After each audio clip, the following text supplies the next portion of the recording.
It's time for a reality check. We're here to deconstruct health and fitness trends and provide tangible advice so you can become 1% better with each choice starting today. Welcome back to Reality Check. We are your hosts, Jess and Jill, and today we figured we'd jump on the bandwagon and talk about this food pyramid that seems to be quite controversial on the internet present day. I'm going to be honest with you. I just pulled it up. This is the first time I'm looking at it. I've seen the comments that people have made, and I've seen little like snapshots and snippets of it. I have not actually had it pulled up. So Jess and I both pulled it up just now for the first time. I got to be honest. I'm looking and I'm like, it seems pretty solid for general health recommendations. Obviously, we'll go through some of the things that it says. But I'll be honest with you, and I think this is a valid point for us and for a lot of people. We were like, do we pull up the old food pyramid? And I was like, no, actually, because I have no idea what it looks like because I've never cared to look at it. So while Which is valid for this too, to be like, what are we doing with the information? Because that's like my beef with the current. This is an unhinged episode, I should just say. We have no notes. We're just going to interrupt each other the whole time. I've been given terrible advice by my doctors. My personal worldview has been shaped by seeing how people actually implement health recommendations, and they weren't using the My Plate recommendations either. So if this is now going to spark a, hey guys, eat more foods type recommendation, great. Why not recommend that? But I don't know any of the other, like I do know what the old food pyramid looked like, but I don't know what any of the other guidelines were that went with it. We actually pulled up the recommended guidelines along with this, which some of them are actually really excellent. They dive into different options for people who are like vegetarian. So where are you going to get your protein sources from? And there's lots of nuance in here that I like. But again, I don't know that anybody's looking on the government's website to make their food choices. Correct. That was exactly what I was saying too. So I think that you brought this up earlier. So what I immediately love is that vegetables and fruits are at the top and gigantic with lots of colors throughout, which cool. I also see protein as a main source. Cool. One of the things that I think we've both seen influencers or whatever word you want to use beefing about is that it has steak and cheese up at the top, but then a caveat about limiting saturated fats. I don't really know what their issue is with that, to be honest. Because you can still have steak and butter on stuff and be within that if you're not eating the standard American diet, which is heavily processed. So you're going to go way over on saturated fats if you eat the way that most people eat right now, which is really processed. Generally speaking, no matter what you believe about food, eating less processed shit is going to be healthier. It's going to be healthier to eat more plants and vegetables, fruits and vegetables, and things that come from the plant or from the animal that are less processed. Yeah. And it's not like, I would hope that nobody's taking this and saying, all right, I'm just going to go live off of beef and butter. Like, I don't think that's the way this is being interpreted. So anyway, I like to see protein and veggies and fruits up at the top. Cool. I think that's great. American households must prioritize diets built on whole, nutrient-dense foods, protein, dairy, veggies, fruits, healthy fats, and whole grains. Cool. Love that. Paired with a dramatic reduction in highly processed foods. Cool. Love that. Pretty straightforward. This approach can change the health trajectory for many Americans. I agree that if they shift what their diet is made up of most of the time, and I appreciate the language through here being pretty similar to how we speak in terms of nothing is this black and white rule that you have to follow. It's saying, hey, this is what is good most of the time. I agree also, it says for decades, and this is probably a whole nother topic, federal incentives have promoted low quality, highly processed foods and pharmaceutical intervention instead of prevention. I agree. Pretty sure that's like why we're here and why we do what we do, right? We want to be proactive with health, nourish our bodies, fuel our bodies. And the goal is certainly to avoid needing or requiring medical intervention. Doesn't mean it's not needed or that it's not of value in certain points. And some of those incentives are refined flour, right? So like wheat is a really big one. Corn, soy, those things that are made up of, that a lot of processed foods are made up of. That's the stuff that There may still be, I don't know anything about politics or government. Okay. So there still may be incentives on it, but if we get away from that stuff and start eating the actual plants and fruits and vegetables, it aligns with health stuff and it gets away from that supporting of an industry that just continues to in cycle make us sick. Yeah. I also like that it says realigning the food system to support American farmers, ranchers, and companies who grow and produce real food and ensuring families can afford food and access. I think that's great. Hydration. It talks about gut. It talks about gut health and recommends fruit, vegetables, fermented foods, giving examples like sauerkraut, miso, kimchi, kefir. All of these things are things that we absolutely recommend for our clients. Yeah. And I think that it talks about like prioritizing protein foods at every meal. I like that it doesn't say like you need to do this or you should have this. It's just saying, hey, prioritize this, think about this, make this top of mind for yourself, making more nutrient dense choices. Protein serving goals still says 1.2 to 1.6 grams of protein per kilo of body weight per day. Before it said like 0.8 per. You're right. Okay. It increased. Okay. So that increased. Great. And then it also says after that, adjusting as needed based on your individual caloric requirements. Great. Love that. I think that's excellent. But this is actually a way better recommendation than what used to be on here. Yeah. So one of the other things that somebody mentioned about that they were beefing with on the internet is it says when consuming dairy, include full fat dairy with no added sugars. So again, everyone takes one sentence and runs with it. I think it's just saying that you don't have to just have low fat everything. Yeah. Full fat dairy has a lot of value. And that's where, to your point, it shifts into gut health, which is where dairy can be beneficial in terms of balancing your microbiome and all of those things that come with that. Let's see, eat veggies and fruits throughout the day. Love that. It says you can even flavor things if it's preferred versus like plain fruits, veggies, whatever. Eat a variety of colorful, nutrient-dense veggies and foods. Incorporate healthy fats. And it goes on to explain like what healthy fats are: omega-3 rich seafood, nuts, seeds, full fat dairy, olives, avocados. So I think that's great. And then it goes on to say limiting, again, it doesn't say avoiding, limiting highly processed foods, added sugars, and refined carbs. Going through, okay, limit foods, beverages that include artificial flavors, dyes. I know that's controversial, but again, it's just saying to limit and be mindful, right? It's the same thing with seed oils. We did a whole podcast episode on this. In terms of seed oils, it's, do I think that that's inherently a problem in terms of the state of health across America? No.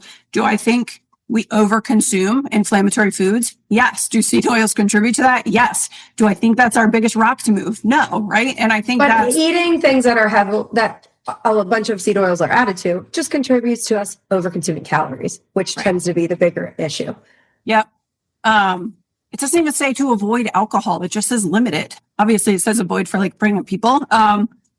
It says incorporate healthy fats, and it gives a lot of good examples of that. I also think people undervalue some of the benefits in full-fat dairy.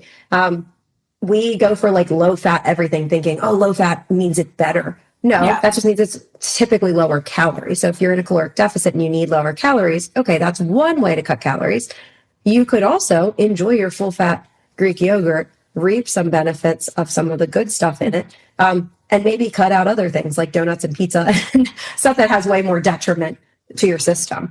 Yep, absolutely. Oftentimes to make them taste better, when something is made low carb or low fat, to make them taste better, oftentimes companies are then adding other stuff like, okay, now this is going to have tons of sugar in it to make it taste better because we took out the richness of the fat from it. Like that is a very common thing that you see across processed foods. Yep. One of the other things that I think was like sparking debate was that it's emphasizing red meat and full fat dairy. And everyone's saying, well, science says this is linked to like higher risk of heart disease. So that was the other like big thing that triggers controversial. Me. Yeah. So that was the science that links that was studies that were done on people eating a heavily processed diet. So if you think of somebody eating a lot of red meat from, like, let's say McDonald's hamburgers, yes, their health outcomes are going to be far worse than if they did a study like that on people whose red meat included steak with potatoes and a side of broccoli or something, right? That was not, the factors were not controlled in that study. Yep. It also is interesting because it says the stronger push for animal sourced foods, red meat, full fat dairy contradict past advice to limit them due to saturated fat, creating conflicting messages. Well, I mean, things change and evolve. Like, we used to say fats are bad. We used to say carbs are bad. It used to be like no sugar whatsoever, right? Like, it's a weird thing to say, like, but this is what it was before. And like, good. I want it to improve and get better. I want us to continue to research and evolve things. That's, I feel like, literally the point of doing this and making these updates. And then, but I see why people are like, well, that's confusing too, because they are saying, okay, add red meat and full fat dairy and stuff, but also limit your saturated fats. They say that in here, so that can be confusing. My general message to clients tends to be, add lots of whole foods and just see what happens first. Because usually your health markers start to improve. Usually all these good things happen because in the grand scheme, the reward outweighs the risk there when you start eating more whole foods. And same with, like, I talked about caloric density, right? Okay, if I'm in a deficit, maybe I choose fat-free Greek yogurt just to make my calories a little lower. Well, in the grand scheme of things, have you ever just eaten whole foods? If somebody people do this all the time with the Whole30 diet, right? They do Whole30 for a month and they're like, oh my gosh, I lost all this weight, this and that. They lost weight because they accidentally were in a caloric deficit because they're so full. When you eat more nutrient dense foods, you're just going to be full and satisfied. You have more protein and more fiber. And your body then can't overeat, right? If you just ate a baked potato and chicken breast and some asparagus, how much could you possibly eat before you get stuffed, right? You're not going to have as many calories in the grand scheme of your day if you just shift to eating more whole foods. But I think it's still, at the end of the day, a little bit of cherry picking. Like, if you read the full document in terms of like what's being recommended, all of the colors, the veggies, more of this, like what it's encouraging, like it comes together nicely. Yeah. So, and then you mentioned this, even for vegetarians and vegans, it kind of says like, hey, be mindful of these like potential nutrient gaps. It actually lists like vegetarian diets tend to fall short in these areas and these nutrients. Vegan diets tend to fall short and even more. And like, this is how you avoid them and what you should prioritize in terms of diversification of your food sources, just general like bioavailability through like your food prep, right? So it gives you great recommendations too. It's not, it's like a couple bullet points. It's not super thorough, but I think that's great to give that advice. The other thing people were complaining about is that there is a lack of recommendations when it comes to portion sizes versus the My Plate recommendation that I think a lot of registered dietitians and things were going off. I don't know if they were going off them, but that's what was recommended prior. But it says serving sizes of fruits and veggies and stuff in here. Right. I think but there's not a visual though. Right. So that was the other thing that I saw. Again, cherry picked in terms of like nitpicking. And at the end of the day, I genuinely don't think anyone that was on the internet complaining about this was referring to the food pyramid to make their choices. Provide guidance to anyone that they might be coaching. Like, at least I hope not, respectfully for what it was before. But yeah, that's my take. Is I don't hate it. I think it's pretty solid overall for where most Americans land in their current diet and state of health. Something that makes me happy on here is the pregnant. There's like a section for infants, a section for young adulthood, pregnant women, lactating women, older adults. Like pregnant women, okay, you should increase foods that have iron, folate, iodine, blah, blah, blah. Iron-rich meats, folate-rich greens and legumes, choline-rich eggs, calcium-rich dairy. They're giving you actual food. Omega-3 rich foods like seafood, salmon, sardines, and trout. When I was pregnant, I found a new OB because this obviously in my field triggered me. My first appointment for my first ultrasound when I was pregnant with my first kid, they told me that I should start adding whole foods or that I should start adding nutrients, vitamins, and minerals. And they gave me a packet to go home with. And it was a brochure that told me to eat more cereal because it was enriched in vitamins and minerals. It did not talk about fruits and vegetables or meat or actual healthy foods. It talked about literally enriched cereal was on the packet from an offshoot of Christiana Care. Like, that sickened me that is the trickle down of information that is being spread. Yeah, totally agree. There's even something in here for individuals with chronic disease and just say, hey, talk to your healthcare professional to adapt dietary guidelines, which that one's a little, I mean, at least it gives like a caveat, but like, to be clear, nutrition recommendations, like the professional that you work with can vary in terms of what's appropriate. Obviously, if you have a medical condition, like get that advice from your doctor. But I think it even says like different ways to improve health outcomes, just what's appropriate for you and your diet. So yeah, I like all the sections. I like the verbiage of it and how it prioritizes things visually. It educates on sugars. I think that's kind of interesting. So it says like avoid added sugars, but then it educates by saying like, for example, if you see the word that ends in OSE, oftentimes that's a sugar like fructose, glucose, dextrose, like, and it gives you examples so that when you're reading a label, it gives you examples of how to read for artificial sweeteners on labels. Again, at the end of the day, I don't think avoiding artificial sweeteners is the end all be all for most people's health problems, but it's great. Just educate people on how to read a label. So if anything, I think just like bringing attention to this is certainly not going to hurt anybody.